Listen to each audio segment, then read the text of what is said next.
আসসালামু আলাইকুম। আমি বাউল আতিক। আজকে এখানে একটি গান দিচ্ছি।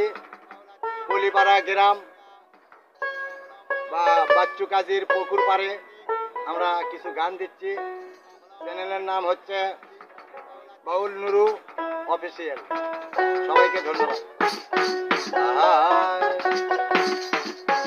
ওই আমি চুপ করিয়া কেন থাকি, নারীদের ঘটনা দেখি। বাবারে চুপ করিয়া কেন থাকি, নারীদের ঘটনা দেখি। 303-এর গান লেখি বৈশা নিরালায় গো, 303-এর গান লেখি বৈশা নিরালায়। আমি চুপ করি